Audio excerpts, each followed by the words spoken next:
강준호 집사님으로 특성으로 올려드리겠습니다.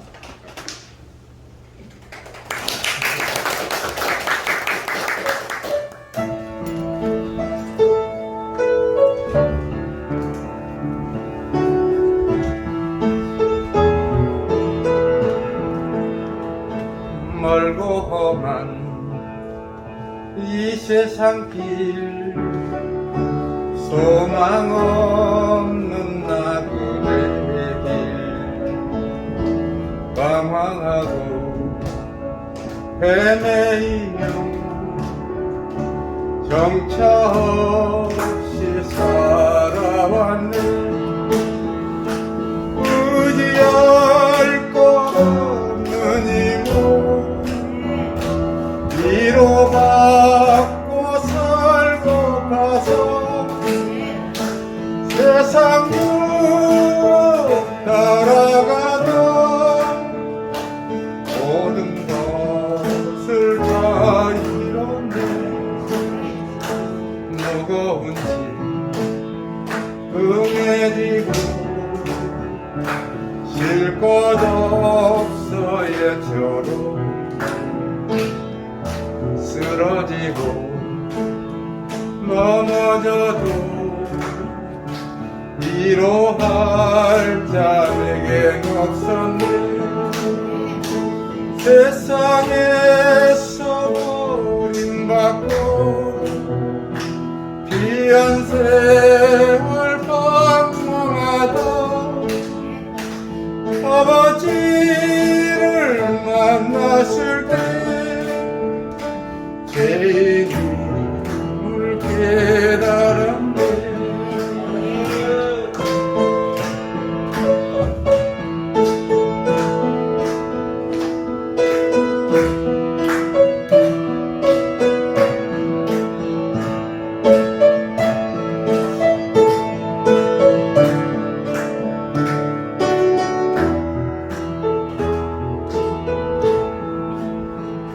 눈물로서 회개하고 아버지의 품에 안기어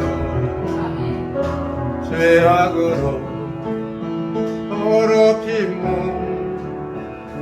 십자가에 못 박았네. 구원함을 얻은 기쁨 세상에서 제일이라 영광의 길 허락하신 내 주 예수 찬양하네. 영광의 길 허락하신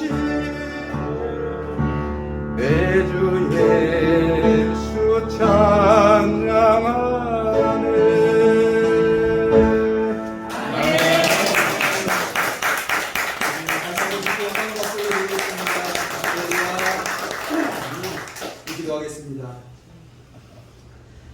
살아서 역사하신 하나님 아버지, 예배 가운데 찬양으로 영광을 올려드리는 특성님의 찬양과 강준호 집사님의 이 찬양을 금양하여 주시옵소서. 아멘. 온 성도님들이 한마음 한뜻 되어 주님께 찬양으로 올려드렸사오니 주님께서 흠령하시고 이 시간 한량없는 은혜를 내려 주옵소서. 아멘. 우리 강준호 집사님의 돌아온 탕자의 이 고백이 진정한 집사님의 고백되게 하여 주시옵시고, 아멘. 이제는 아버지의 품을 떠나지 않고 영원히 그 평안함을 누려가는 삶을 살기 소망하오니 주님께서 들어주시옵소서. 아멘. 이 시간 동안 부족한 종의 말씀을 대언합니다.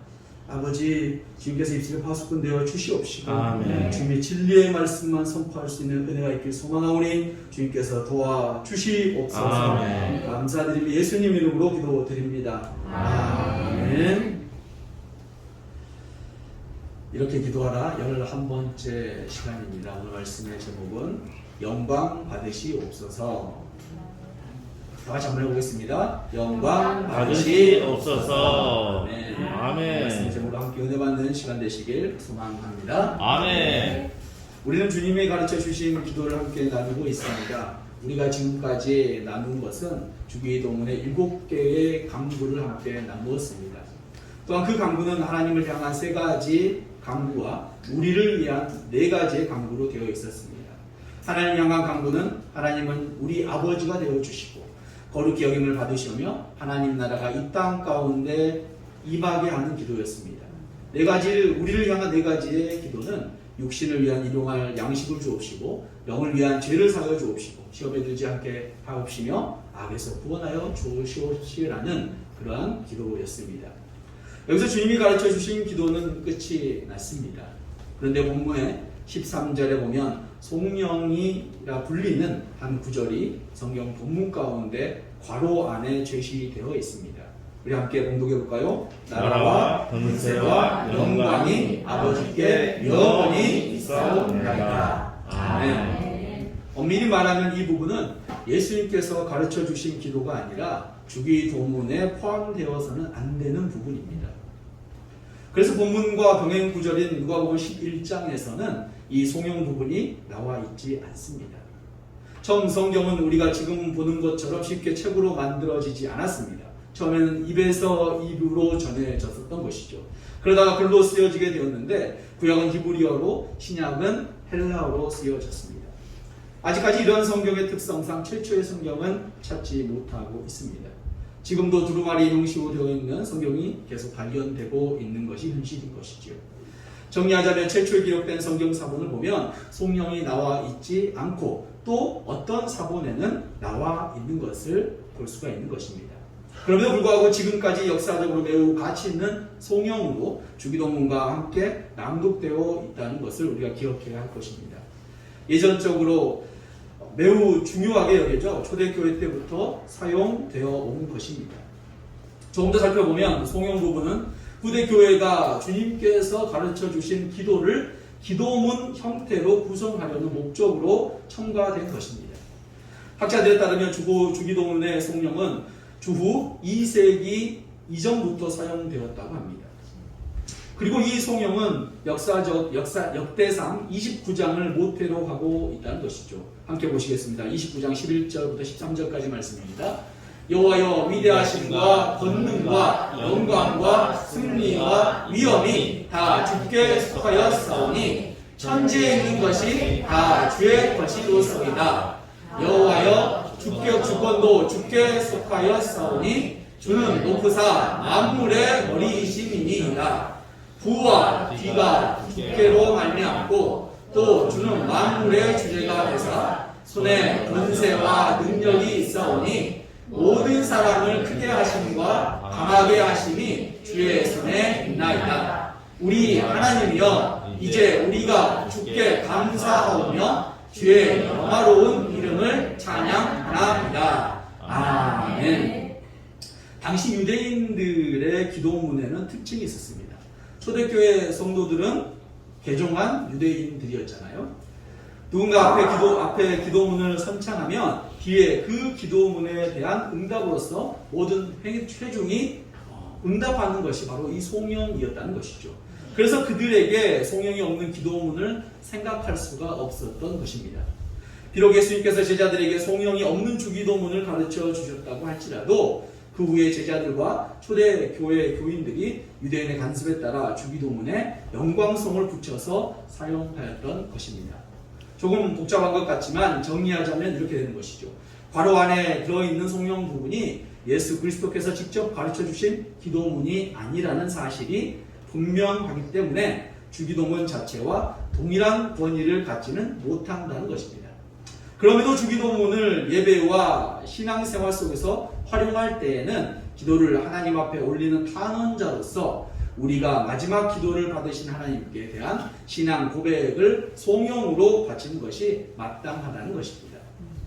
그렇다면 이 주기도문의 마지막 송영이 갖는 의미는 무엇인지 함께 은혜 받는 시간 되시길 소망합니다. 아멘. 오늘 본문의 13절 후반절 다시 한번 봉독해 보겠습니다. 나라와 권세와 영광이 아버지께 영원히 있사옵나이다. 아멘. 먼저 살펴볼 것은 우리가 암송하고 있는 주기도문의 본문과의 차이가 있다는 것이죠. 어떤 차이가 있나요? 아직 못 찾으셨군요. 저희가 암송할 때는 우리 방금 제가 저와 함께 봉독했던 그 앞에 대개라는 단어를 사용하죠. 대개 나라와 권세와 영광이 아버지께 있사옵나이다. 이렇게 우리는 암송을 하고 있습니다. 우리가 암송하는 이 주기도문에는 대개가 있는데 이것은 우리가 보고 있는 성경의 옛 버전인 개역 한글 버전을 보면 그대로 대개가 붙어 있는 것을 볼 수가 있습니다. 이 단어의 뜻을 오해하는 경우들이 있는데요.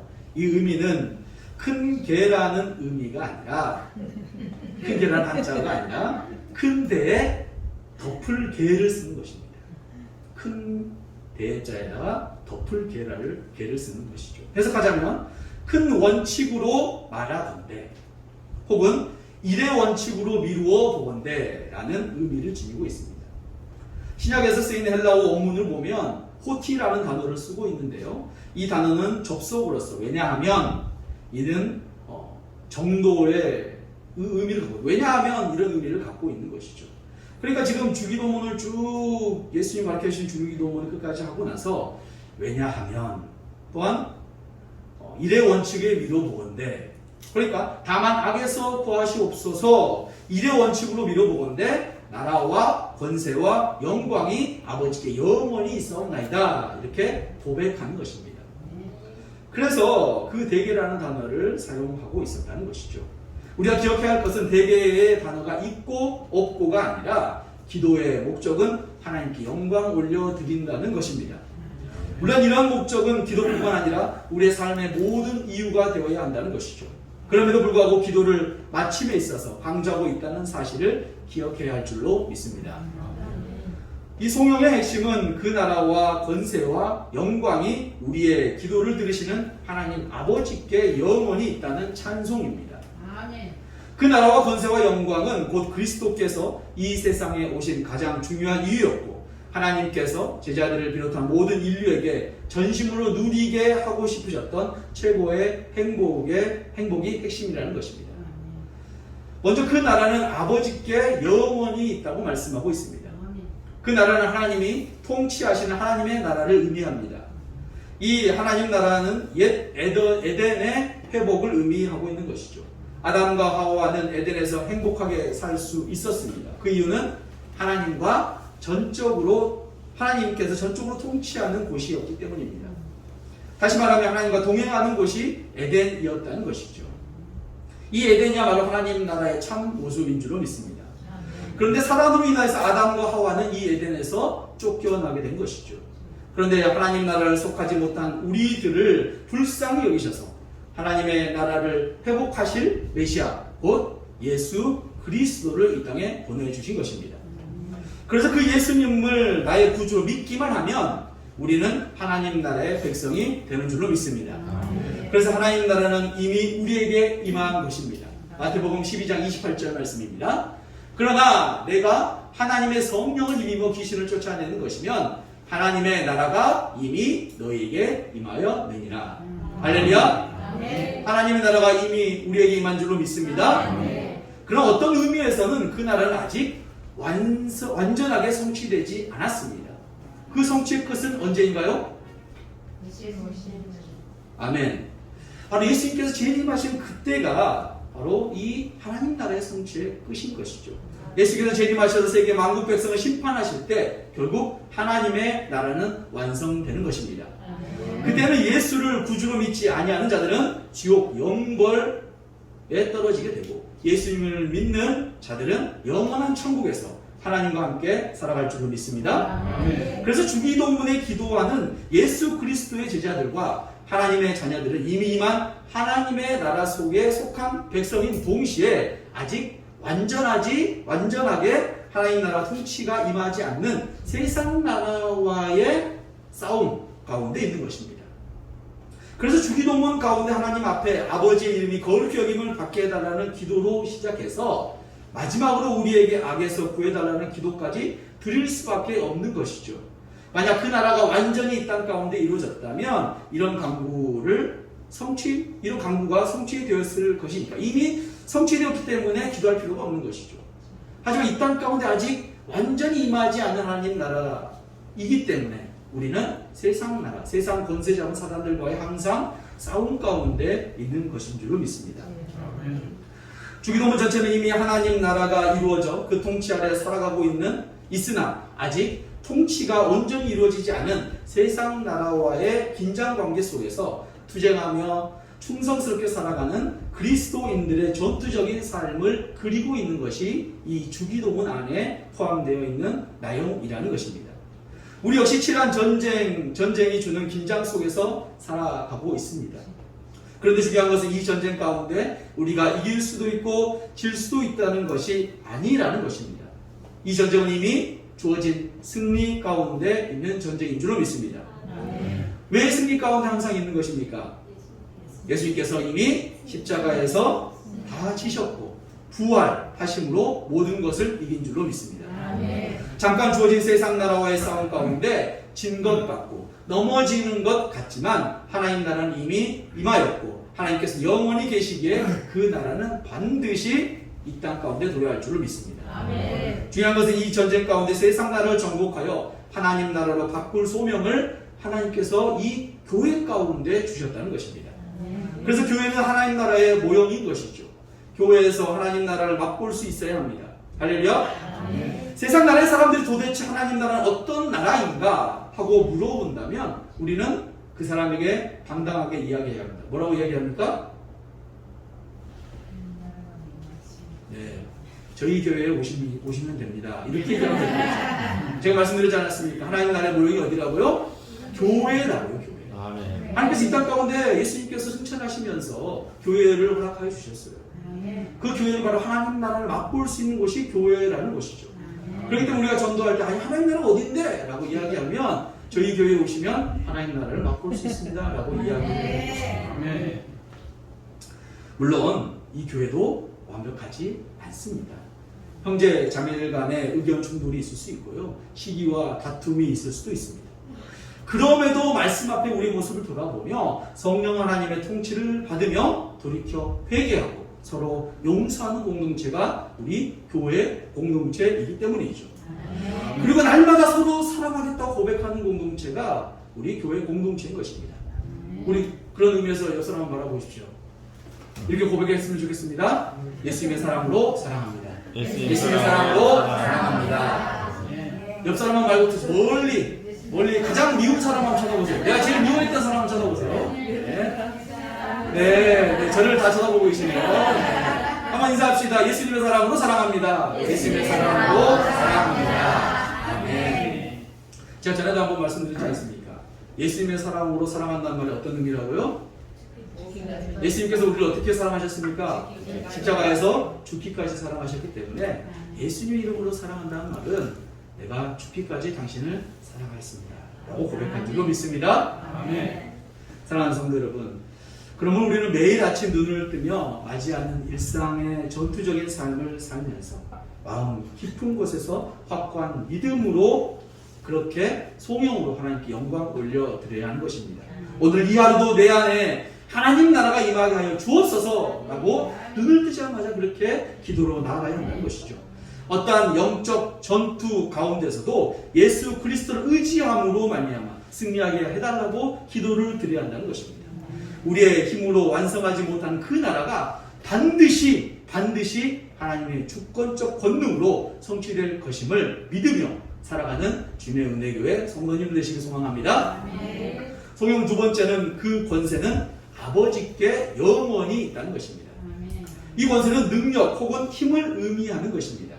구체적으로 권세는 앞에서 말한 하나님 나라를 성취할 수 있는 능력을 의미합니다. 좀 더 구체적으로 말하자면 하나님의 사랑 앞에서 각 사람이 자기의 생각과 욕망을 다 내어놓고 사랑으로서 주님께 돌아오는 하나님의 나라를 도입하는 능력을 말하는 것입니다. 그래서 이것은 영적 권능이요 영적 힘이라는 것입니다. 이 영적 권세와 권능, 힘이 없다면 우리는 이 땅을 살아가는데 좌절과 두려움에 사로잡혀 살아갈 수밖에 없습니다. 잠시 세상의 권세를 잡은 사단들의 먹잇감이 되고 말기 때문입니다. 그러나 하나님께서는 성령의 능력과 복음의 은혜를 통하여 우리의 마음속에 하나님 나라가 임하게 하여 주셨습니다. 그래서 이 세상의 잘못된 질서들과 창조와 구원의 목적에 어긋나는 질서들에 항거하며 살아가게 하신 것입니다. 지금 아프가니스탄의 탈레반이 점령하여서 세계적으로 큰 이슈가 되고 있습니다.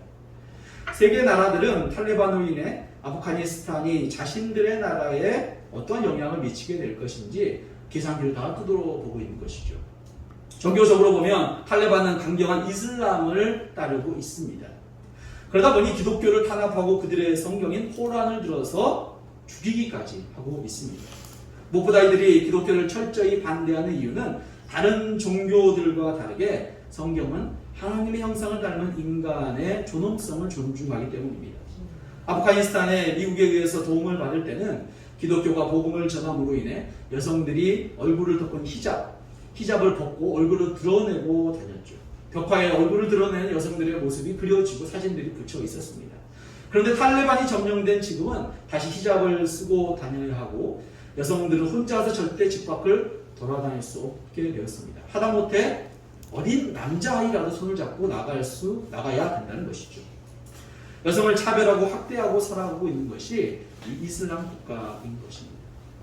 이런 사회주의 국가, 이슬람 국가들이 기독교를 배척하는 이유는 이러한 인간 존엄성에 대한 후폭풍이 두렵기 때문입니다. 실제로 이슬람 국가인 인도도 철저히 기독교를 박해하고 그들을 옥에 가두고 죽이기까지 하고 있습니다. 그럼에도 불구하고 지하에 3,000개가 넘는 교회가 있다고 합니다. 이들이 가지고 있던 고정관념을 깨고 마음을 녹이는 것은 말씀의 능력인 줄로 믿습니다. 또한 이 말씀의 능력 하나님의 영적인 권세에서 나오는 줄로 믿습니다. 사람들의 심령 속에 터지게 하는 놀라운 일들은 오직 성령의 역사하심이 아니면 이루어질 수 없기 때문입니다. 하나님께서는 창조하신 능력으로서 세계를 통치하고 계시며 당신의 뜻의 계획들을 성취하십니다. 그것은 사물의 일반적인 질서를 움직이기도 하시지만 인간들의 마음의 영혼의 역사하심으로 이루십니다. 죄인들을 돌이키시고 수명처럼 여기며 살아왔던 악한 본성을 변화시켜 예전의 삶에서부터 돌이키게 한다는 것, 성령의 역사하심 위주로 믿습니다. 자기만을 사랑하던 바로 추한 죄인들의 바로 하나님과 이웃을 사랑하게 만드는 것, 성령의 역사하심 위주로 믿습니다. 이 모든 일들은 하나님의 권세로서 이루어 가신다는 것이죠. 오늘도 이러한 능력과 은혜를 사모하고 갈망하는 모든 그리스도인들의 마음과 교회 위에 하나님께서 이러한 위대한 영적 능력을 부어주실 줄로 믿습니다. 그 자리에 이 땅에 주님의 나라가 임하게 하실 것입니다. 성경 세 번째는 그 영광은 하나님께, 아버지께 영원히 있다는 것입니다. 마지막으로 등장하는 단어가 바로 영광이라는 단어입니다. 신학교에서 처음 들어가서 이 헬라어 단어를 제일 먼저 배우는데요. 잊혀지지 않습니다. 이 영광이라는 단어가 헬라어로 발음을 하면 독사입니다. 독사. 발음이 독사. 영광, 영광, 할렐루야. 독사, 독사, 할렐루야. 이렇게 불러야 되는 것이죠. 헬라어로 부르게 된다면. 이 단어는 찬양, 훌륭함, 위엄, 경배 등의 의미로 하나님만이 영광을 받으실 만한 가치가 있는 유일한 존재이심을 보여주는 단어가 이 단어의 의미인 것이죠. 영광, 독사. 이 영광은 인간이나 천사와 같은 지성적 피조물들이 하나님의 하나님 되심을 인정하는 그 영광을 의미하는 것입니다. 하나님의 영광에 대한 지식은 하나님을 아는 지식에서부터 나오게 됩니다. 이사야 11장 9절 말씀입니다. 내 거룩한 산 모든 곳에서 해됨도 없고 상함도 없을 것이니 이는 물이 바다 덮음같이 여호와를 아는 지식이 세상에 충만할 것이니라. 아멘. 하나님 나라의 완성은 여호와를 아는 지식에서부터 거룩하고 완전한 경배에 있다는 것입니다. 우리가 기억할 것은 하나님의 영광은 모든 만물이 존재하게 된 원인이며 모든 만물이 회개하여 돌아가게 될 목적이라는 것입니다. 지극히 높고 위대하신 하나님께서는 당신의 영광을 시간과 공간 안에 있는 피조 세계 속에 펼쳐 보이시기 위하여 세계를 창조하시고 인간을 지으셨습니다. 우리는 돈을 주고 박물관에 가서 경제 정선의 인왕 제색도의 그림을 보고 감탄을 합니다. 함께 보시겠습니다. 한 번쯤 다 보셨죠? 인왕 제색도 정말 멋있는 그 그림이 아니겠습니까? 이 그림은 비가 갠 후 인왕산의 모습을 실경으로 그린 그림입니다. 그림 속의 집은 경제 이 사람의 자신의 집으로 진경산수의 결작을 짓게 된 것입니다. 그런데 우리는 고개만 돌리면 이 그림보다 더 멋있는 자연을 볼 수 있습니다. 지난 목요일 새벽 예배 끝나고 나서 하늘을 바라봤습니다. 멋있지 않습니까? 아멘. 다음 그림도 한번 볼게요.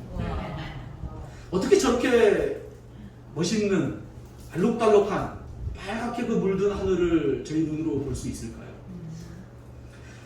어떤 모습이 더 아름다우십니까? 이랑 제색도의 그 그림이 더 아름다우신가요? 아니면 우리가 눈으로 보는 실물로 보는 그 세계가 아름다우신가요? 아멘입니다. 아무리 하나님이 주신 자연을 그림으로 잘 그려낸다고 해도 우리 눈앞에 펼쳐진 자연보다는 못하는 것입니다. 이처럼 하나님께서는 세계 도처에 당신의 영광을 드러내십니다. 그리고 특별히 그리스도 예수로 말미암은 인류 구속의 사건을 통하여 충만한 영광을 드러내고 계십니다. 위대한 하나님의 선교 역사가 이루어지고 있는 이방의 땅에서 나타나는 복음의 영광은 하나님의 영광의 정수인 줄로 믿습니다. 그러나 이 모든 것들도 시대의 말에 나타날 충만한 하나님의 나라의 영광의 도래에 비하면 그림자에 지나지 않는다는 것이죠. 그때는 지금과도 비교가 되지 않을 찬란한 영광이 온 누리를 뒤덮을 것입니다. 그리고 하나님을 아는 지식이 물이 바다 덮음과 같이 온 땅에 가득하게 될 줄로 믿습니다. 하박국 2장 14절 말씀입니다. 함께 봉독해 보겠습니다. 이는 물이 바다를 덮음 같이 여호와의 영광을 인정하는 것이 세상에 가득함이니라. 아멘. 사랑하는 성도 여러분, 예수 그리스도께서 그토록 이 땅에 임하게 하려고 희생하셨던 그 나라는 하나님의 구속의 마지막 열매로서의 영광의 나라입니다. 그 나라는 아버지께 영원히 있습니다. 이미 하기로 작정한 그 나라인 것이죠. 그 무엇도 그 나라와 권세와 영광이 이 땅에 임하는 것을 가로막을 수 없음을 기억하며 기대하며 기도로 나아가는 주님의 은혜교회 성도님들 되시길 소망합니다. 아멘. 말씀을 마치고자 합니다. 오늘 주기도문의 마지막 송영을 함께 나누었습니다. 주기도문을 찬찬히 다시 한번 살펴보면 놀라운 사실을 알 수가 있습니다. 그것은 이 기도가 직선적인 기도가 아니라 원형의 기도라는 것입니다.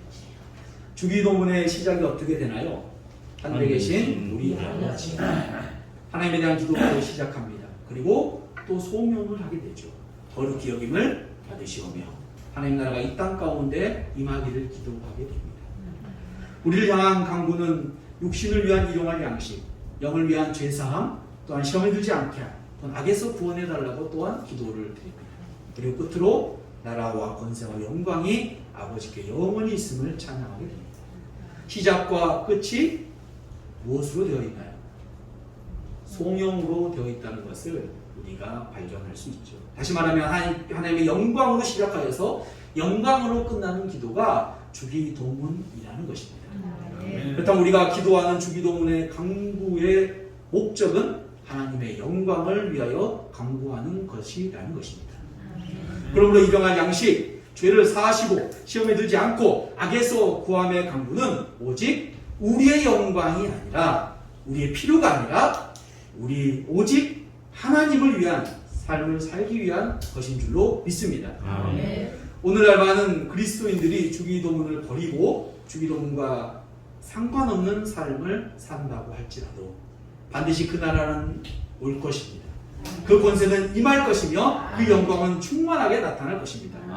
왜냐하면 하나님의 나라는 인간의 헌신, 우리의 헌신으로 의존된 것이 아니에요. 우리의 헌신으로 그 나라가 만들어지는 것이 아니라 오직 하나님의 능력으로 그 나라가 임하게 되기 때문입니다. 그러나 우리가 주기도문의 삶을 잃어버린다면 우리는 결코 행복해질 수가 없는 것입니다. 사랑하는 성도 여러분, 이제 우리는 주기도문만 암송하는 것이 아니라 주기도문과 같은 삶을 살아야 합니다. 그렇기 위해서는 기도하면서 꼭 해야 할 것이 있습니다. 기도를 가르쳐 주신 예수님을 의지해야 한다는 것입니다. 우리의 능력으로 이 세상에 하나님 나라를 확장할 수 없기 때문입니다. 우리는 부단히 세상 권세를 이기려고 하지만 우리의 힘으로는 세상 권세를 이길 수 없기 때문입니다. 그러기에 우리는 예수님이 필요한 줄 믿습니다. 우리의 호흡하는 매 순간마다 주기도문과 함께 우리를 위해 십자가 지시고 부활하신 예수님만 의지함으로 주님 다시 오실 때까지 주님께만 영광 올려드리는 그리스도인의 삶을 사는 주님의 교회 성도님 되시길 소망합니다. 아멘. 우리